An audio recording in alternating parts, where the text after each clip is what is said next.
नमस्कार मित्रों, मैं गौरव कुमार अपने YouTube channel GK academy by Gaurav sir में स्वागत करता हूं। आज हिंदी है, हिंदी का हम लोग व्याकरण पढ़ रहे हैं। तो हिंदी व्याकरण में हम लोग समास शुरू किए थे। इससे पहले हमने समास का एक पार्ट पढ़ लिया है। अब जो है हम लोग समास का एक दूसरा पार्ट देखेंगे और इसमें कुछ भेदों को भी पढ़ेंगे। ये जो भेद बताने जा रहा हूँ ये बहुत कम लोग जानते हैं, बहुत कम जगह मिलता भी है। तो आइए इसको देखते हैं। तो वीडियो शुरू करने से पहले यदि मेरे चैनल को आप सब्सक्राइब नहीं किए हैं तो सब्सक्राइब कर लें और बेल आइकन घंटी को दबा दें, जिससे कि सबसे पहले मेरा वीडियो आप तक पहुंच सके। और वीडियो को लाइक ज़रूर करें, देखने के बाद लाइक ज़रूर करें और अपने दोस्तों को अधिक से अधिक शेयर करें जो उसका भी लाभ उठा सकें। और मित्रों, वीडियो पूरा देखें, आधा अधूरा ना छोड़ें। पूरा देखने से आपको पूरा लाभ मिलेगा। और वीडियो के अंत में हम लोग शॉर्ट से कैसे समास के बारे में जानेंगे, ट्रिक के माध्यम से कैसे पहचानेंगे उस पर भी चर्चा करेंगे और साथ में कुछ प्रश्न अभ्यास के तौर पे भी करेंगे। तो मित्रों, शुरुआत करता हूँ समास। तो इससे पहले समास का सब भेद मैंने बताया था, लेकिन प्रयोग की दृष्टि पे समास का भेद मैं नहीं बताया था। तो प्रयोग की दृष्टि से समास के 3 भेद होते हैं मित्रों। समास के 3 भेद होते हैं प्रयोग की दृष्टि पे। नाम क्या है उसका, देख लीजिए।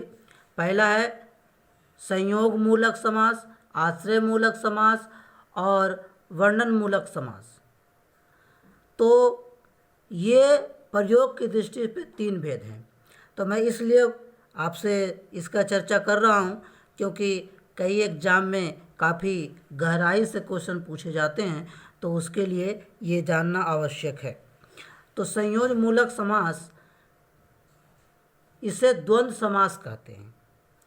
संयोज मूलक समास का दूसरा नाम द्वंद्व समास है, या इसको संज्ञा समास भी कहते हैं। इसमें दोनों पद संज्ञा होते हैं। यह देख लीजिए, रोटी, बेटी, माता, पिता, दोनों पद क्या है, संज्ञा है। तो इसमें इतना ही जानना आपको, इसमें संयोग मूलक में इतना ही जानना है कि इसको द्वंद्व समास कहा जाता है और इसे संज्ञा समास कहा जाता है। ठीक है। और यदि जैसे ये रोटी, बेटी, माता, पिता, बीच में डैश है तो द्वंद्व समास है। बीच में डैश नहीं रहेगा, ये संयोजक चिन्ह लगा हुआ नहीं रहेगा, तो आपका तत्पुरुष समास हो जाएगा, जैसे पाठशाला, गंगा जल इत्यादि। दूसरा है मित्रों आश्रय मूलक समास। तो इसमें विशेषण समास भी कहते हैं। इसको विशेषण समास से भी कहा जाता है। ये विशेषण विशेष से किस में आता है, कर्मधाराय में आता है, तो इसलिए कर्मधाराय समास भी कहा जाता है। तो विशेषण विशेष कह लीजिए या कर्मधाराय समास कह लीजिए, इसी का नाम है। और तीसरा है मित्रों अंतिम वर्णमूलक। इसको देखते हैं। वर्णन मूलक जो है समास जो है, इसमें इसे अवयव समास भी कहते हैं और अवयव होने का इसको अविभाव भी समास कहेंगे, और इसी के अंतर्गत जो है बहुव्रीहि समास भी आता है। तो वर्णन मूलक में आपका अब बहुव्रीहि समास और अविभाव समास आता है। अब देखते हैं जो हम लोग पिछले वीडियो के अंतिम में चर्चा की गई थी कि द्विगु समास, बहुव्रीहि समास आदि में जो अंतर होता है उसको हम लोग देखेंगे। तो ये प्रयोग की दृष्टि के आधार पर समास का भेद आपको कैसा लगा? अगर जानकारी अच्छी लगी है तो वीडियो को लाइक ज़रूर करेंगे और अपने दोस्तों को अधिक से अधिक शेयर करेंगे कि उन्हें भी इसका लाभ मिल सके, और चैनल को ज़रूर सब्सक्राइब करें। आगे है द्विगु और बहुव्रीहि समास में अंतर। तो द्विगु और बहुव्रीहि में मिलता क्या है, विशेषण और विशेष्य, द्विगु में भी और बहुव्रीहि में। लेकिन आपको मैं मूल अंतर समझाने जा रहा हूँ, क्योंकि द्विगु समास में सिर्फ संख्यावाचक विशेषण तक ही सीमित रहता है, और अजय दोनों का समास विग्रह करेंगे तो विग्रह करने पर दोनों का अर्थ भिन्न नहीं होगा, दोनों का अर्थ एक ही होगा, अलग अलग नहीं होगा। जैसे पंचानन, 5 आनन का समूह, ये द्विगु समास हो गया। ऐसी को पंचानन यानी 5 है आनन यानी मुख, जिसका अर्थात सिंह, जो नृसिंह के एक जो विष्णु का अवतार हुआ है। और तो ये जो है आपका, इसमें देखिए अर्थ अलग हो गया, भिन्न हो गया। तो ये हो गया आपका बहुब्रीहि समास। और जहाँ पे भिन्न नहीं हुआ वो आपका हो गया द्विगु समास। तो अंतर इतना ही है मित्रों, क्योंकि ये सिर्फ संख्यावाची तक ही सीमित रहता है, लेकिन इसमें भिन्न पद आ जाते हैं। इसमें कोई भिन्न पद नहीं होता है, अर्थ भिन्न नहीं होता है, लेकिन इसमें भिन्न हो जाता है। अब है दूसरा, इसके बाद देखें द्विगु और बहुब्रीहि। ये आपको समझ में आ रहा होगा, नहीं आ रहा है एक बार फिर देख लीजिए। इसमें केवल संख्या वाचक विशेषण तक ही सीमित रहता है। इसके खंडों का अर्थ भिन्न नहीं होता है, लेकिन इसका हो जाता है मित्रों। आप देख रहे हो एग्जाम्पल से। आगे है, अगला देखते हैं द्विगु और बहुब्रीहि में अंतर। नहीं, उससे पहले देखते हैं द्विगु और कर्मधारय में अंतर। तो इसमें भी क्या होता है, विशेषण विशेष्य होता है। इसमें अंतर देखते हैं। द्विगु समास का पहला पद हमेशा संख्यावाचक विशेषण होता है, लेकिन कर्मधारय का ऐसा नहीं होता है। इसमें सीधा आपको समझ में आ रहा होगा कि कर्मधारय में तो पहला पद होता ही नहीं संख्यावाची, तो इसलिए इसमें होता है, इसमें नहीं होता। तो अंतर आप साफ देख सकते हैं मित्रों। नेक्स्ट है आगे कर्मधारय और बहुब्रीहि में अंतर। तो कर्मधारय बहुब्रीहि में अंतर ज़्यादा अंतर नहीं है, सिर्फ इसको अलग करने का अंतर है। कैसे आप इसका समास विग्रह करते हैं। जैसे एग्जाम्पल देखिए, पीताम्बर सेम पित्त है जो अंबर, ऐसा किया तो कर्मधारय हो गया। और पित्त है अंबर जिसका अर्थात विष्णु, यानी अन्य पद की प्रधानता ले आएंगे तो बहुब्रीहि समास हो जाएगा, और अन्य पद की प्रधानता आप नहीं लाएंगे तो कर्मधारय समास होगा मित्रों। तो ये आपका है दोनों में अंतर। तो ये कैसा लगा आपको? अच्छा लगा है तो वीडियो को लाइक ज़रूर करें, चैनल को सब्सक्राइब करें, बेल आइकन घंटी को ज़रूर दबाएं और अपने दोस्तों को अधिक से अधिक शेयर करें। आगे मित्रों, अब मैंने कहा था कि समास को बिना इतना परिभाषा आदि किए आप कैसे पहचान पाएंगे। आते हैं छोटी ट्रिक से बात करते हैं। अब मैं उसकी बात नहीं कर रहा हूँ जो एक दो इसमें से अपवाद होता है, मैं उसकी बात नहीं कर रहा हूँ। अधिकतर इसके आधार पर आपका बन जाएगा। आइए बात करते हैं। पहले मैं यहाँ पे जो एग्ज़ाम में ज़्यादा पूछा जाता है मैं उसी का यहाँ पे लिया हूँ समास। सबसे पहले द्वंद्व समास। तो बीच में जहाँ और लगा रहे चार थे द्वंद्वा, जहाँ बीच में चा का भावना आ जाए और डैश लगा रहे वो द्वंद्व समास है। पहचान लीजिएगा, बीच में और छुपा हो या डैश लगा हो तो द्वंद्व समास, रात दिन रातों दिन। आगे द्विगु, जहाँ पहला पद संख्यावाची हो, द्विगु त्रिलोकी, तीन लोगों का समूह। तो ऐसे मन में बैठा है और द्वंद्व पर संख्यावाची द्विगु, संख्यावाची द्विगु, इस तरह से आप कर सकते हैं। अन्य पद की प्रधानता बहुब्रीहि, बहुत बोलने वाला, लेकिन उसके विषय में जिसके विषय में बहुत कुछ बोला जाए तो सबसे अधिक इसी का, सबसे लंबा समास विग्रह इसी का होता है बहुब्रीहि, जो बहुत बोला जाए तो बहुब्रीहि 10, जिसमें अन्य पद की प्रधानता हो। इस तरह से आप याद कर सकते हैं। कर्मधारय विशेषण विशेष या उपमान उपमेय, विशेषण विशेष या उपमान उपमेय की जहाँ बात होगा वहाँ कर्मधारय आ जाएगा।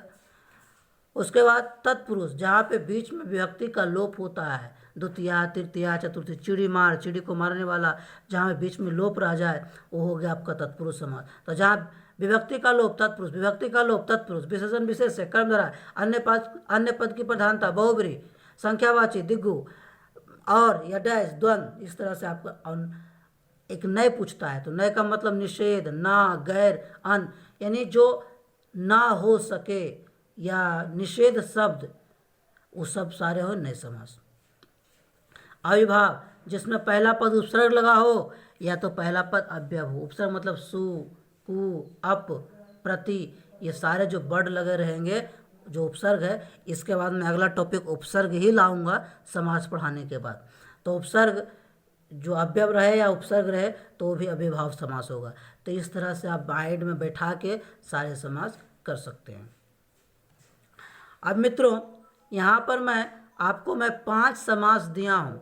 आप इसका समास विग्रह करके कमेंट बॉक्स में लिखें और कौन सा समास है वो बताएं। उसके बाद मैं आप मेरा आंसर देखें। तो वीडियो को यहाँ पे रोकें, रोकने के बाद फिर बनाएं, फिर अपना आंसर देखें। तो मित्रों लगभग आप लोग बना लिए होंगे।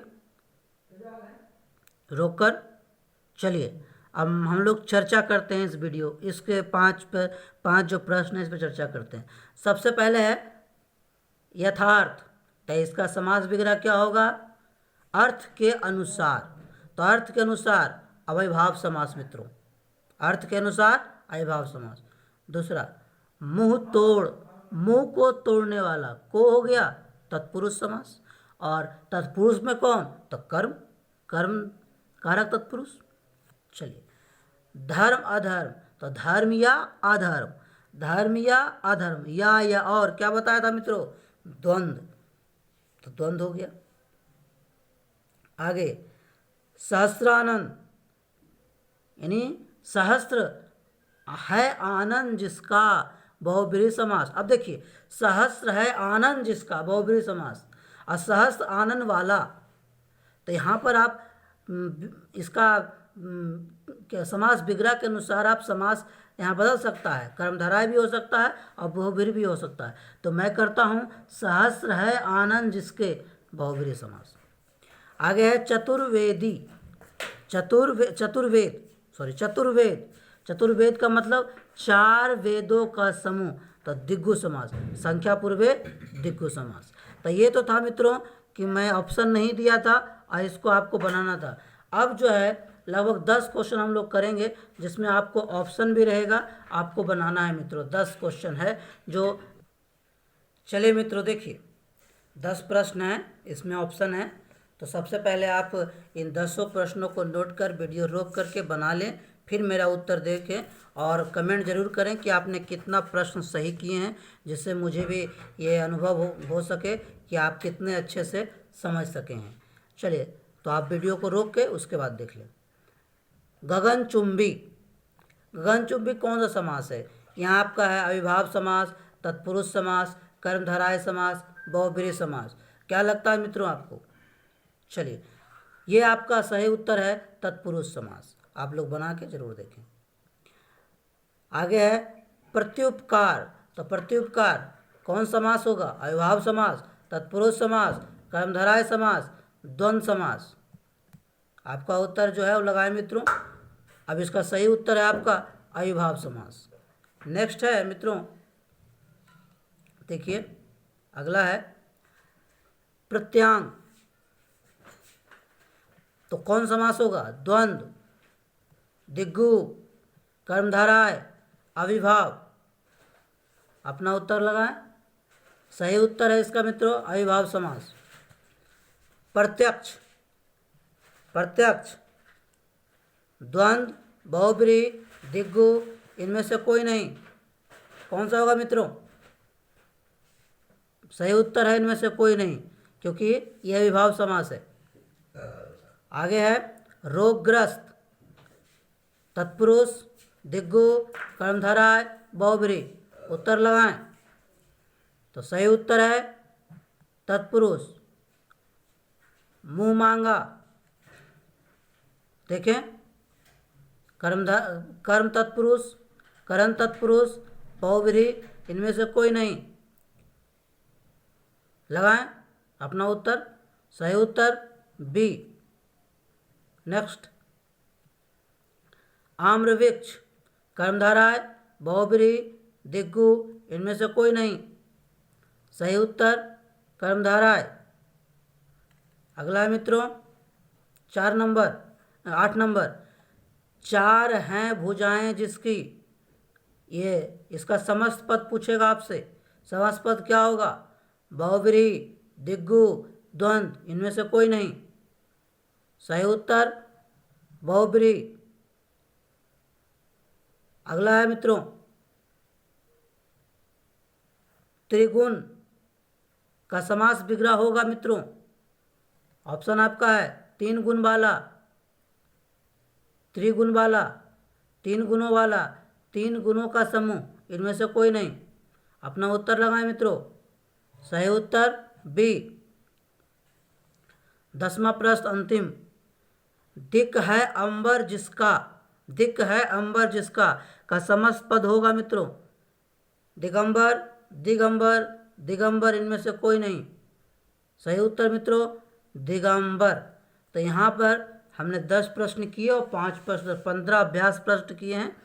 अब ये वीडियो यदि अच्छा लगा है मित्रों तो लाइक करें और अपने दोस्तों को अधिक शेयर करें और बेल आइकन घंटे को जरूर दबा लें और चैनल को सब्सक्राइब कर लें। सब्सक्राइब करने में आपको कोई पैसा नहीं लगता है, लेकिन ज्ञान जरूर मिलेगा। सबसे पहले आपको मेरा वीडियो मिल सकेगा मित्रों।